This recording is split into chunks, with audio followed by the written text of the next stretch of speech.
इन दिनों एक web series काफ़ी चर्चे में है। इस सीरीज़ का नाम है बिंदिया के बाहुबली। वैसे इस सीरीज़ की कहानी ही नहीं बल्कि इसके किरदार भी काफ़ी पॉपुलर हो चुके हैं और उन्हीं किरदारों में से आज एक किरदार हमारे ऑफिस में मौजूद है। नमस्कार, मैं हूँ किरण जैन और आप देख रहे हैं अमर उजाला डिजिटल। और इस वक्त हमारे साथ है एक्टर आलोक। आलोक, अमर उजाला में आपका स्वागत है। बहुत बहुत धन्यवाद। चलिए शुरू करते हैं सीरीज़ से। कॉन्ग्रेचुलेशन सक्सेस के लिए।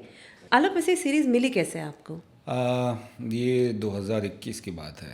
4 साल हो गए हैं इस सीरीज़ को बने हुए। और मैं उस समय लॉकडाउन का समय चल रहा था, तो मैं उस समय गांव में ही था। अपने शाहजहाँपुर हमारा शहर है, तो वहाँ पे हमारा एक गांव है। तो उस समय तो लगभग मुंबई से बहुत सारे एक्टर्स अपने अपने घरों में ही जो है चीज़ें चल रही थी कि चलो इस बहाने गांव में ही परिवार के साथ। तो वहीं पे मेरे पास कॉल आया था मुकेश छाबड़ा कास्टिंग कंपनी से, हैरी परमार जी का। तो उन्होंने कहा कि लखनऊ में एक ऑडिशन चल रहा है, तुम जाके डायरेक्टर से मिल लो। तो मुझे लगा डायरेक्टर से मुलाकात हो रही है, तो मतलब मैंने कहा चलो अच्छा है, लंबा प्रोसेस नहीं है, चलिए मिल लेते हैं।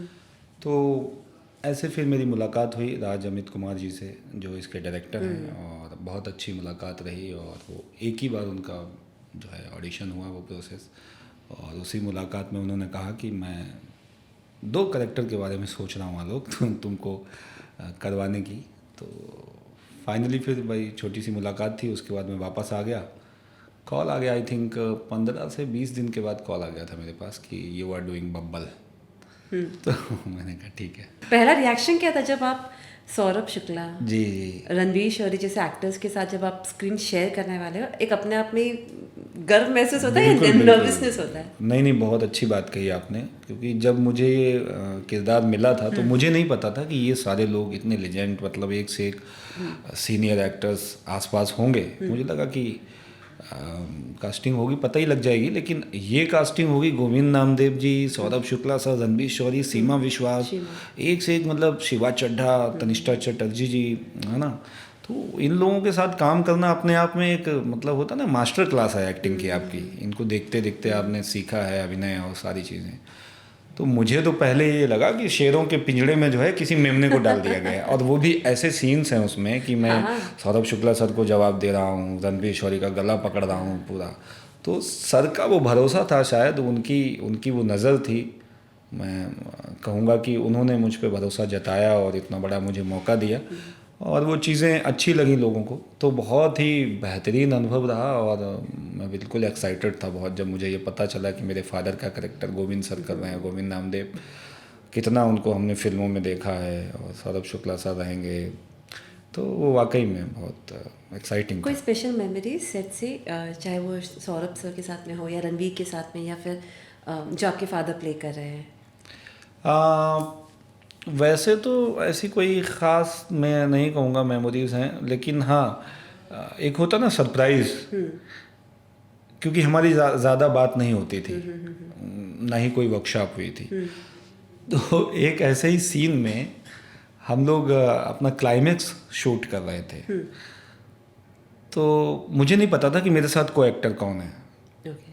तो एक सीन था जिसमें कुछ एक कैरेक्टर का नाम लिखा हुआ था, मुझे नहीं आइडिया था। तो मैं पहुंचा वो सीन शूट करने के लिए, तैयार होके, बाकायदा गन वन मेरे हाथ में रहती है, थोड़ा काफ़ी एक्शन वैक्शन है। तो मैं एक्शन होने ही जाने से पहले देखा है उधर से दिव्येंदु भट्टाचार्य चले आ रहे हैं। और मैंने कहा मतलब ये है तुम्हारे साथ सीन में?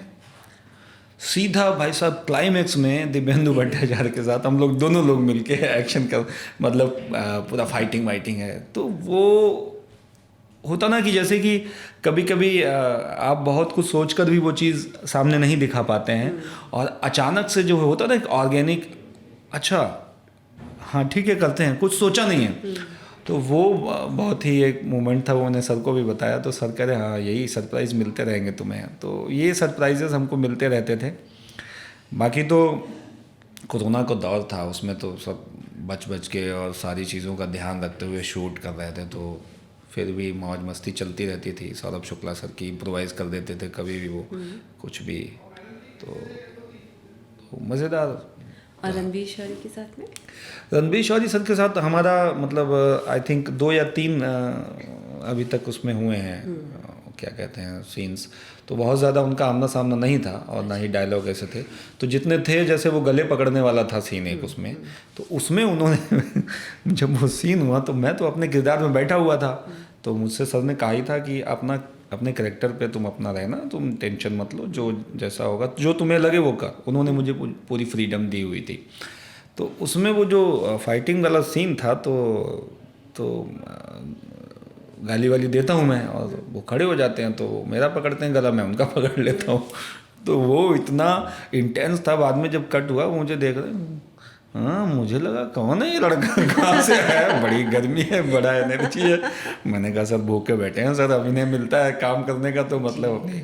तो बड़ा अच्छा उनका एक पॉजिटिव वो था कि नाइस, तो मज़ा ये आया। पूरी सीरीज आप लोगों ने 2021 में ही खत्म कर दी? हाँ, ये चलता रहा 21-22 तक करीब चला 22 है। तक चलता। कुछ चंक हमने 21 में शूट किया है, फिर थोड़ा लखनऊ से फिर हमने मुंबई शिफ्ट किया, क्योंकि उधर कोविड की वजह से और बारिश से थोड़ा डिस्टर्ब हो गए थे, तो फिर हमने मुंबई में भी इसका कुछ पैच वर्क किया है। तो चला 21-22 तक चला इसका शूट। और सीजन 2 भी तैयार है? तो सीजन 2 तैयार है, बस अब दीपावली पे आई होप शायद आ जाए। अभी ऐसा कुछ मतलब ऑफिशियली तो नहीं आया है ऐसा, बट होपफुली जल्दी आ जाएगा एकदम, और उसमें और धमाकेदार एकदम आनंद आएगा। आलोक, अगर आपकी फिल्मोग्राफी की अगर बात की जाए, काफ़ी बड़े बड़े नाम जुड़े हुए, चाहे वो प्रेम रतन धन पाए हो, चाहे वो बम्बई मेरी जान हो, बिंदिया की बाहुबली तो आपने अभी की है, चाहे वो MS धोनी हो। इस दौरान कभी ऐसा लगा कि जो चाहा था वो अब तक मिला नहीं है और ये जर्नी अभी तक कंप्लीट नहीं हुई है, अभी तो बहुत लड़ना बाकी है? हाँ, नहीं, जर्नी कंप्लीट तो करनी ही नहीं है। जर्नी कंप्लीट कर देंगे, कंप्लीट करके सीधा उधर ही निकलेंगे, फिर वो लास्ट है। जो चाहा वो तो नहीं मिला है, सीधी सी बात है।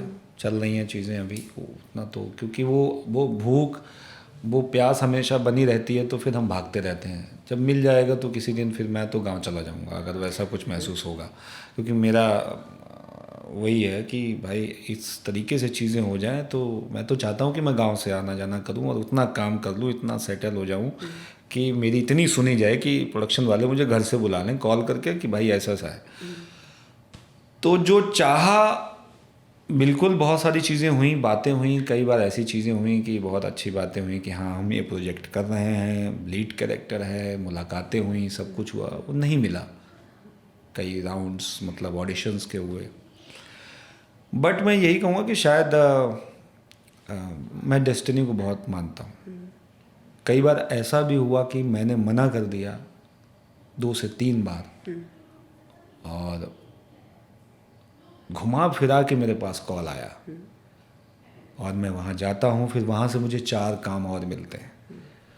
तो मैं बिलीव करता हूँ, देखिए आपके चाहने या ना चाहने से कुछ होता नहीं है सच में। मेरे साथ कई बार ऐसा हुआ है कि मैं मना कर रहा हूँ, सॉरी मैं नहीं आ पाऊँगा भाई, मैं नहीं आ रहा हूँ इस ऑडिशन में, मैं नहीं पहुँच पा रहा हूँ। मुझे लगा कि अब क्या ही कॉल करेगा, 2-3 बार मैंने मना कर दिया, लेकिन नहीं, फिर कॉल आया, फिर मैं जाता हूँ, ऑडिशन होता है, प्रोजेक्ट मिलता है, और उस प्रोजेक्ट के बाद उस कास्टिंग डायरेक्टर के ज़रिए मुझे 3 काम और मिलते हैं। अच्छा। डायरेक्टर खुश हो जाता है। प्रेम रतन धन पायो की बात कर रहा हूँ ये। तो मतलब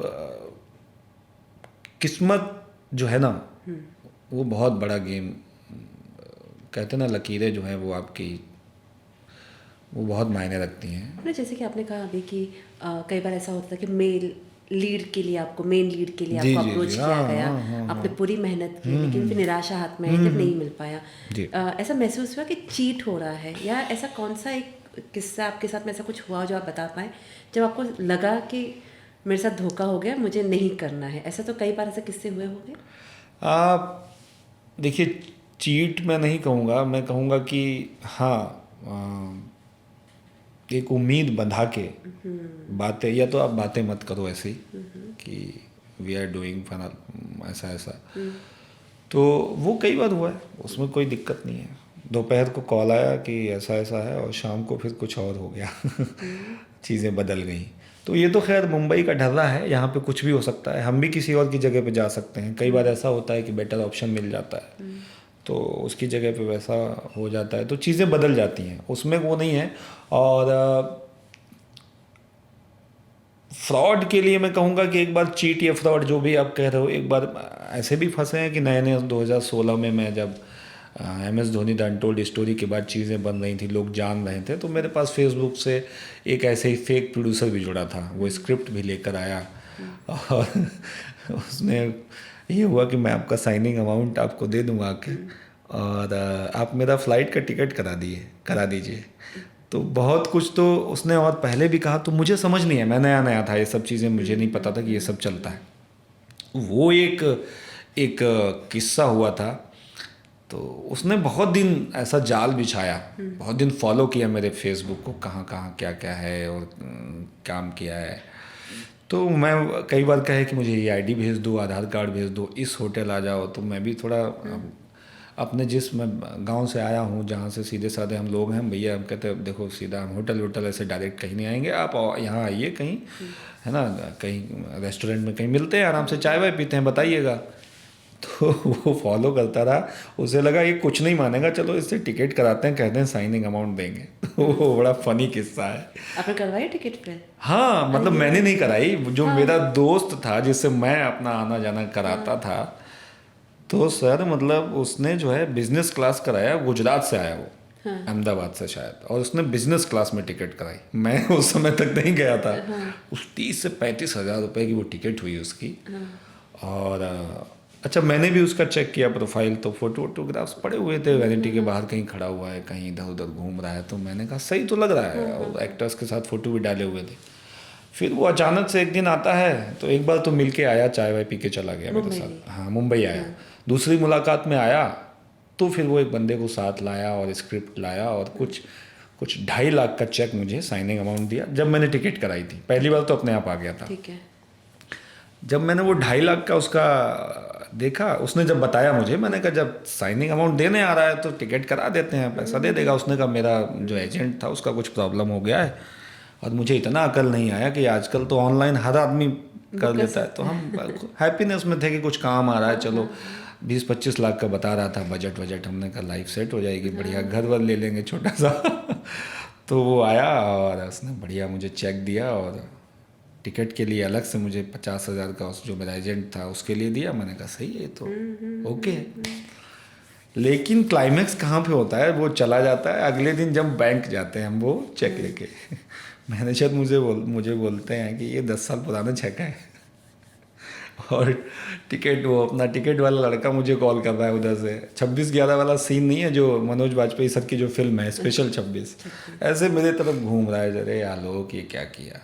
और हम एक्साइटमेंट में इतने थे कि हमने दोस्तों को बताया भी नहीं कि अभी क्या बताएं यार, ये सारी चीज़ें हो जाने देते हैं, और इतना बड़ा है, कहीं ये ना हो जाए, कहीं वो जो वाकया था भाई साहब। फिर मैंने वो पैसे उसके कैसे बेचारे की किश्तों में दिए हैं। मैंने कहा तुमने क्यों कर दिया? बोला यार आलोक भाई मुझे तो पता ही नहीं था। फिर वो चला गया, फेसबुक से ब्लॉक करके सब डिलीट फेक ही था। फिर मैंने चेक किया तो उसकी सारी पोस्ट मैं देख रहा हूँ। मैंने कहा यार ये वैनिटी के बाद कोई भी फ़ोटो लेके डाल देगा, ये तो पूरा फ्रॉड है, तुमने पहले क्यों नहीं सोचा? वो स्क्रिप्ट बट एक लेसन भी था बहुत। उसके बाद से भाई साहब मैंने कई रियल असली प्रोजेक्ट छोड़ दिए बाहर के नाम पे। मैंने कहा मैं नहीं आ रहा अकेले, आप पहले प्रोडक्शन हाउस का भेजिए सारी चीज़ें। तो वो एक होता ना एक सब्र कि ज़्यादा हड़बड़ाइए मत, चीज़ें जो बननी होंगी वो आपके पास आएंगी। तो उसका वो चेक, उसकी स्क्रिप्ट, सब कुछ रखा है मेरे पास। अभी कभी ना कभी तो टकराएगा, वो मिलेगा। नुकसान तो उसने अपना ही किया। कुछ अच्छा बनता तो बनाते हम लोग कुछ फिल्म। तो उसकी फिल्म का नाम था इश्क का पंगा। पंगा दे गया मुझे। तो ये चीट और फ्रॉड एक ऐसे ही बताऊं, बाकी तो चलता ही रहता है। कभी ऐसा हुआ है कि कुछ डिमांड की गई हो कोई कास्टिंग डायरेक्टर की तरफ से, या फिर कोई प्रोड्यूसर का किस्सा तो खैर आपने सुना दिया, बट कोई डायरेक्टर या स्पेशली कास्टिंग डायरेक्टर्स की तरफ से? ऐसा तो वैसे कुछ नहीं हुआ, लेकिन जो आजकल कोऑर्डिनेटर्स या सब कुछ है उनका खुला होता है, वो तो 10% जो चलता रहता है, वो बाकी सारी चीज़ें हैं। तो अब तो ओपनली बोलते हैं कि भाई इतना बजट है हमारा भी है, तो ये रहेगा, हम अच्छा काम दिलाएंगे, तो वो बनता है, ठीक है। हम कहते हैं भाई बढ़िया काम दिलाइए तो आप ले जाइए। और कोई एक्टर जिनके साथ ऐसा अच्छा? बहुत बढ़िया, बाकी तो बहुत सारे एक्टर्स हैं यार। MS धोनी में सुशांत भाई के साथ बहुत अच्छा एक्सपीरियंस था मेरा। वो भी बॉन्ड अपने आप में अलग है उसका, तो मतलब क्या ही कहें। 1.5 महीने रांची में एक साथ गुजारना, और हम लोग 3-4 लोग जो दोस्त थे वो पूरा ऐसा लगने लगा था कि ये मंडली हमारी यहीं की है खेलते कूदते हुए कब वो शूट हमारा निकल गया। और बहुत ही प्यारी यादें हैं। जिमी शेरगिल सर के साथ बहुत अच्छा एक्सपीरियंस रहा। मैंने आज़म एक मूवी की और बहुत अच्छा एक्सपीरियंस रहा। बहुत ही सपोर्टिव है और सेट से बाहर भी जब बैठते हैं तो बातचीत करता है तो बंदा क्या होता है कि थोड़ा करेक्टर में और उसमें क्या कहते हैं जेल हो जाते हैं हम लोग जब नॉर्मल बातचीत करते हैं। ऐसा नहीं सिर्फ अपना एक्टिंग की बस मतलब ही नहीं को एक्टर से। तो सीनियर एक्टर का थोड़ा सा ये रहता है कि हाँ हम लोग तो जाके नहीं सवाल कर सकते आपसे, वो अगर थोड़ा सा कंफर्टेबल कर दें तो जो भी नया बंदा ये हमारी जिम्मेदारी है। कल को आप अगर बनते हो तो ये जिम्मेदारी सबकी बनती है कि वो बंदा जो नया है उसको कंफर्टेबल कीजिए, आप बातचीत कीजिए। तो उनके अंदर भी ये बड़ा अच्छा नेचर है। तो मज़ेदार है यात्रा। बाकी तो बिंदिया के बाहुबली का तो बता ही दिया मैंने। खूब मौज मस्ती और सारी चीज़ें कमाल का है। एक साथ ही मुझे बंच मिल गया, पूरा गुलदस्ता एक से एक खूंखार एक्टरों का कौन सा ऐसा प्रोजेक्ट था जो बहुत मन से किया, बहुत दिल लगा के मेहनत की, काफ़ी उम्मीदें थी, लेकिन जब देखा रिलीज़ हो चुके हैं तो उसमें आलोक का पार्ट बहुत कम रखा गया या फिर रखा ही नहीं गया? आपने देखा है इसका मतलब कुछ तो। हसीन दिलरुबा मैंने की थी और उसमें करीब 1 महीना मैंने शूट किया था आगरा में। तो उसमें बड़ा अच्छा करेक्टर था मेरा। कुछ तापसी के साथ भी सीन्स थे उसमें, जिमी शेरगिल सर के साथ थे। तो प्रीमियर तक मुझे नहीं पता था, 2-3 दिन पहले तक सब कुछ सही जा रहा था, बढ़िया। चिरंजीवी लाल चौरसिया का करेक्टर था, बेहतरीन मतलब बहुत अच्छा था, एक अलग थोड़ा फ्लेवर था, कॉमिक था थोड़ा। तो शूट तो हमने किया था बढ़िया, बट वही है कि स्टोरी लाइन हमारे हिसाब से तो नहीं चलती ना। उसमें बहुत लोग इन्वॉल्व होते हैं, उनको क्या प्रोजेक्ट करना है, उनकी एडिटिंग में वो सेट बैठ रहा है कि नहीं, एक टाइम लाइन होती है कि इतने घंटे की हमें फिल्म बनानी है, ऐसा है। तो वो मतलब उसमें मेरा ही पूरा चंक उड़ गया था, सिर्फ मेरा। बाकी सबका थोड़ा थोड़ा है, ठीक ठाक एडिट तो हुआ है, लेकिन मेरा सबसे ज़्यादा, मेरा पूरा ट्रैक ही आउट हो गया उसमें से। बट एक बहुत अच्छी बात ये हुई कि मुझे डायरेक्टर साहब का कॉल आया, मतलब मैसेज आया कि आलोक मिलना है प्रीमियर से पहले। तो मुझे तब तक नहीं पता था, मेरे ऊपर ये बिजली नहीं गिरी थी उसकी कि आपका रोल जा चुका है। तो मुझे लगा हो सकता है अगला प्रोजेक्ट कर रहे हैं, लगता है आप उस प्रोजेक्ट के लिए बुला रहे हैं, कुछ फाइनल कर देंगे मुझे। तो जो मैं बुलाया मुझे घर पे, मैं गया, जयप्रद देसाई सर तो बैठे ऐसे, मुझे ऊपर मेज पे बिठाया और नीचे बैठ गए। मैंने कहा हाँ सर बताइए। तो उन्होंने कहा कि यार आलोक सो सॉरी, मैं कैसे बताऊं कि मैं तुम्हारे जैसे मतलब बेहतरीन एक एक्टर को ऐसे ज़ाया नहीं करना चाहता था, लेकिन कुछ चीज़ें ऐसी हुई कि वो नहीं वर्क कर पाया करेक्टर। अब ऐसा लगा मेज जो है वो गोल गोल घूमने लगी तो मैंने कहा क्या हुआ सर? तो बोला वो यार वो एडिट करना पड़ा। तो तब भी मुझे विश्वास नहीं हुआ कि पूरा हट गया। तो मैंने कहा सर पूरा? बोला हाँ यार वो मतलब मेरा उसमें एक भी डायलॉग नहीं है, शायद 1 या 2 डायलॉग है, एक भी नहीं है मुझे लगता है। कोरस टाइप का फील होता है उसमें, ऐसा लगता है क्राउड है। बट मुझे अच्छा लगा कि उन्होंने बुला के मुझे ये सम्मान दिया और बोला कि आलोक एक फिल्म मेरे ऊपर तुम्हारी उधार रही और मैं करेंगे। तो बहुत अच्छा लगा मुझे। मैं घर आया और थोड़ा सदमा तो लगता है, 1-1.5 महीने आप शूट करें और चीज़ें नहीं बने। बट ठीक है, डायरेक्टर अगर आपके साथ है और इस तरीके से वो कर रहा है तो ये बहुत बड़ी बात है। कई बार तो पता ही नहीं चलता आपको, है ना। तो वो एक था। कभी कोई ऐसा मौका हुआ या ऐसा कोई सिचुएशन क्रिएट हुई जब आलोक ने लोगों को तो काफ़ी मतलब अपना हंसता हुआ चेहरा दिखाया हो, लेकिन जब घर आए हो तो खूब रोए हो उस इंसिडेंट को याद कर करके? इसको मैं ऐसे कहूँगा कि मैं एक वेब सीरीज शूट कर रहा था जहाँ से मैं रिप्लेस हो गया कोरोना के दौरान, अच्छा। कोविड में। तो वहाँ पे मेरा बहुत मतलब कॉमेडी कैरेक्टर था, रोने का। और जिस रात मैं वो क्लाइमैक्स वो शूट कर रहा था उसी रात मेरे फादर इन लॉ की डेथ हो गई। तो उससे 10 मिनट पहले मेरे पास कॉल आया था। मेरी वाइफ घर पे थी अकेली और मैं सेट पे था और मुझे जोर जोर से हंसना था, पूरा कॉमेडी सीन था। कौन सी वेब सीरीज थी? ये अपना मियाँ बीवी और गैंगस्टर करके है, अमेज़न MX प्लेयर पे है। तो उसमें मैंने किया था। अपना सुनील जी करके हैं, चीनी कम वगैरह प्रोड्यूसर हैं उसके। तो अब मुझे इधर कॉल कट हुआ और वो लोग मुझे देख रहे हैं, भाई आओ शॉट करना है यार, आइए। मैंने कहा जी सर। और मैं खूब किया, मैंने अच्छे से किया और मैंने बताया सर ऐसा ऐसा हो गया, मुझे निकलना पड़ेगा सुबह। और मैं घर आया और मैं इतना रोया कि मैंने कहा ये चीज़ मैं उनको बता भी नहीं सकता क्योंकि उनका सीन ही ऐसा था। तो उसको याद कर कर के मैंने कहा यार ये क्या चल रही है लाइफ, कैसी लाइफ है हम एक्टर्स की। वहाँ उधर कॉमेडी सीन चल रहा है, इधर चल रहा है कि सुबह निकलना कैसे, वाइफ को संभालना हूँ, उसको बता भी नहीं पा रहा हूँ कि पापा की डेथ हो गई तुम्हारे, बताया भी नहीं मैंने उसे। और उधर हंस रहे हैं हम लोग, वहाँ सीन चल रहा है, पूरा माहौल एकदम लाइट है। खैर मैं सुबह निकला और सारी चीज़ें हुई। फिर वहाँ जाकर फिर मुझे कोविड हो गया। फिर उतना टाइम नहीं होता है, 14-15 दिन आपका कोई वेट करे और सारी चीज़ें, तो फिर वो रिप्लेस हो गया मैं। तो हाँ मतलब हंसना भी है, रोना भी है, यही जीवन है। Okay, last few questions. हमेशा से एक्टर ही बनना था? हमेशा से तो नहीं कहूँगा, मतलब बचपन में तो ऐसा कुछ था नहीं। 8वीं 9th तक नहीं था, 12th तक नहीं था। मिमिक्री करते थे स्कूल कॉलेज में, और ये सब लड़के अपने दोस्त यार हंसते थे, कहते बढ़िया यार अच्छा कर लेता है। फिर मंच मिल गया, स्टेज मिल गया, तो वहाँ से टीचर्स की अपनी मिमिक्री करने लगे। तो ये सब मतलब होता ना कि फ़्लो में अपने आप होता चला गया कि कुछ कोई था जो एक मैं हमेशा कहता हूँ जब भी बातचीत होती है, कोई एक शक्ति होती है, कोई पावर होती है, वो काम करती है और वो आपको आवाज़ देती है, बुलाती है आपको, इधर आओ, कहाँ जा रहे हो, इधर आओ, ये रास्ता है तुम्हारा।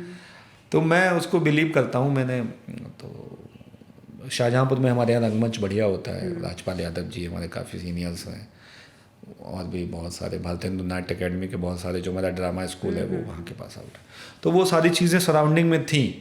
तो कहीं ना कहीं अखबार में जब उसकी कटिंग देखते थे, जब आता था वो मंच वाला, वो जो रंगमंच का पन्ना, तो वो पन्ना अपने आप में एक ऐसा रंगीन पन्ना लगता था, यार ये दुनिया क्या है, तो वो खींचती थी दुनिया। तो यही सब करते करते अचानक एक दिन ऐसे ही एक अपना जो ग्रुप है जहाँ पे मैंने ज्वाइन किया, हमारे जो शाहजहाँपुर के गुरु जी हैं, मतलब आलोक सक्सेना जी, तो उनके यहाँ पहुँच गए हम अपने दोस्तों के साथ, और उनके ग्रुप को हमने ज्वाइन कर लिया। संस्कृति करके उनका संस्था है।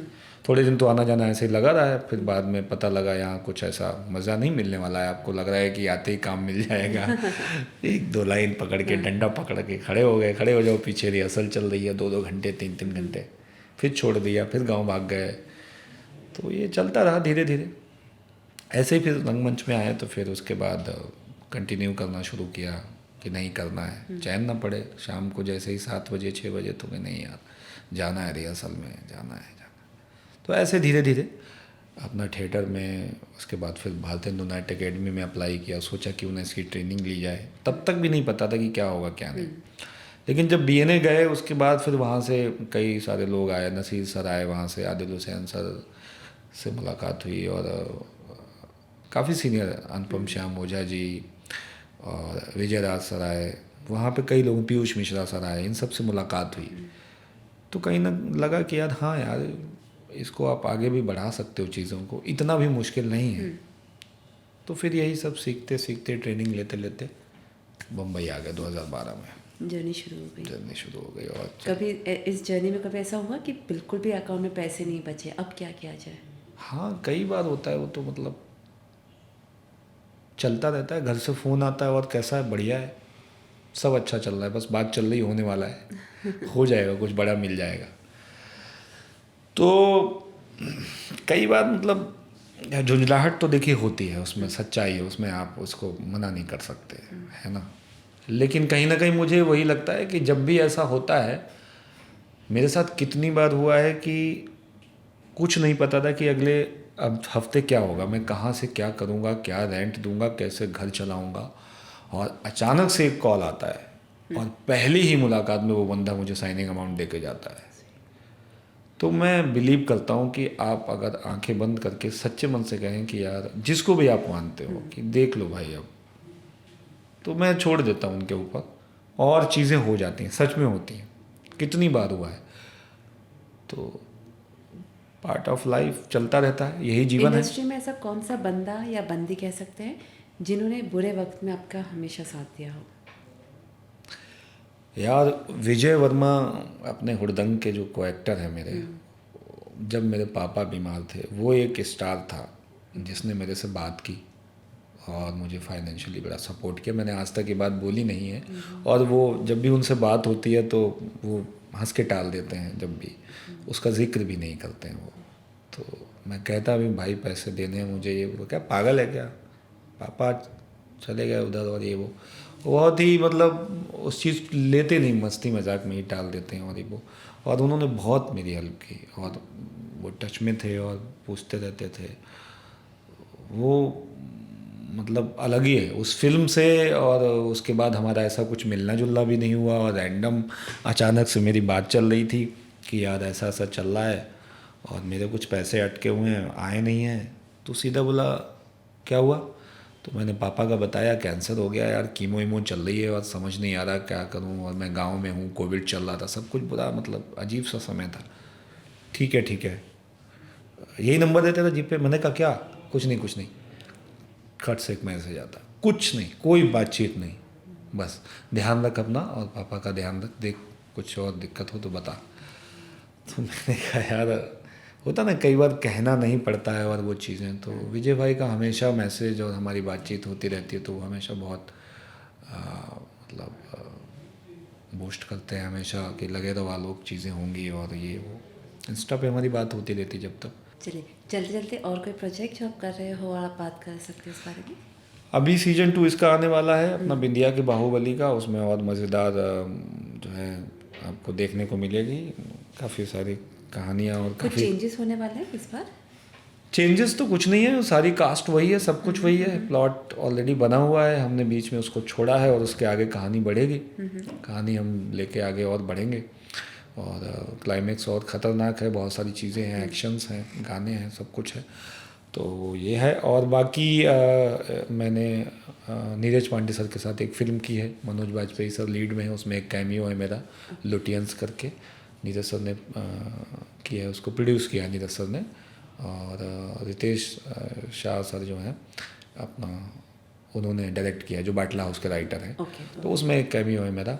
बाकी एक फ़िल्म मैंने डेसिबल करके की है सनी सिंह के साथ। अच्छा। विनीत जोशी उसके डायरेक्टर हैं, जो उनकी ये पहली फिल्म है, तो उसका बहुत अच्छी कहानी, बहुत कॉन्सेप्ट वगैरह बहुत बढ़िया है। और एक कोकीन करके एक फिल्म है अभिमन्यु सिंह के साथ, तो जिनके साथ मैंने आज़म की थी, श्रवण तिवारी जी, उन्होंने इसको डायरेक्ट किया है। और कुछ प्रोजेक्ट रुके हुए हैं, अब उनके बारे में क्या ही कहें। द रेपिस्ट थी एक कोंकणा सेन शर्मा जी के साथ, अपर्णा सेन जो उनकी माँ है, उन्होंने डायरेक्ट किया था। वो फिल्म ही नहीं आई, एप्लॉज की फिल्म है, 3-4 साल हो गया। तो हम तो क्या अभी वजह है इस फिल्म में बनाने की? पता नहीं, हमें तो कुछ पता ही नहीं चलता है कि ऊपर क्या चल रहा है। हम तो एक्टर हैं, करके आते हैं, हम मैसेज करते रहते हैं सर क्या हुआ, इसका क्या हुआ। तो कई बार वो भी कहते हैं अच्छा, कि ऐसे उनको में आप मतलब जस्ट फॉर माय नॉलेज कि आप लोगों के पैसे भी अटकते हैं या पैसे नहीं मिल नहीं नहीं, जाते हैं? पेमेंट वगैरह सब उस समय मिल जाता है। हाँ, बहुत इससे कम कोई ऐसा लेना देना नहीं होता कि नहीं रिलीज हो रही है नहीं हो रही? इससे हमारा क्या मतलब है।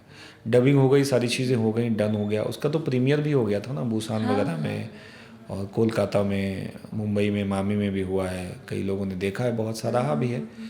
बहुत सारी चीज़ें हैं। अब वही है प्लेटफॉर्म ओटीटी का मिलना, और हर चीज़ मार्केट हो गया ना, सब कुछ स्टूडियोज हो कितना क्या कहाँ से आउटपुट आ रहा है क्या है। तो ऐसे 1-2 प्रोजेक्ट और रुके हुए हैं, बट फिल्म बहुत अच्छी है। उसमें मेरा बहुत ही, उसमें भी डार्क कैरेक्टर है बड़ा सा। ये कुछ काम है आने वाले हैं, बाकी कुछ बातें चल रही हैं आप सबकी दुआओं से। मनोज बाजपेयी का जिक्र हुआ तो क्या जो इस कैमियो की आप बात जी, कर जी। रहे हैं तो उन्हीं के साथ में सीन है या किससे है? हाँ वो है, मतलब मैं सीन में रहता हूँ लगातार। अच्छा। क्योंकि हाँ वो बहुत ही मज़ेदार आदमी है मनोज सिंह, बहुत मज़ेदार आदमी है। क्योंकि हमारी डायरेक्ट तो इंटरेक्शन ऐसा नहीं था, क्योंकि मैं सीन में हूँ उसमें, जहाँ जहाँ वो हैं। तो इत्तेफाक से जिस दिन मैं शूट कर रहा था, तो मेरा बर्थडे था एक दिन, अच्छा। बर्थडे वाले दिन मैं शूट कर रहा था, तो वो भी थे। तो मैं तो जहाँ पे ऐसा कोई सीनियर एक्टर होता है, मैं ज़्यादा बात करने से बचता हूँ। क्योंकि उनका अनुभव अपने आप में इतना विशाल है कि आप सुनते रहिए बस उनको। तो एक दिन ऐसे ही वो बैठे हुए थे, बतिया रहे थे, मैं पीछे बैठे सुन रहा था ऐसे ही, और ये सुन रहा था, एक सीन था नाइट वाइट का कुछ, तो अचानक से क्या देख रहा है ये हमारी बातें सुनता है। और आप कॉन्शियस हो जाते मैं कहा "हाँ, नहीं, और अच्छा बैठ बैठ बैठ, चाय वाय पीते हैं"। तो इस तरीके से सहज हो जाते हैं, फिर मस्ती भी करने लगते हैं। फिर बर्थडे है तुम्हारा, दंडवत प्रणाम कीजिए। मैंने कहा सर आशीर्वाद। तो उस तरीके का वो इंसान है, और बहुत ही अपने काम को लेकर एकदम पैशन है। पैशनेट, लाइन टू लाइन सारी याद करना, सब कुछ सेट पे एकदम एक्टिव रहना हर समय, और जैसे ही कट हुआ वैसे ही उतनी ही मस्ती फिर डबल। बहुत मज़ेदार रहा उनके साथ एक्सपीरियंस, बहुत ही perfect. Normal. Alok, thank you so much for answering my questions and all the best for future projects, dear. Thank you Thank you so so much, thank you.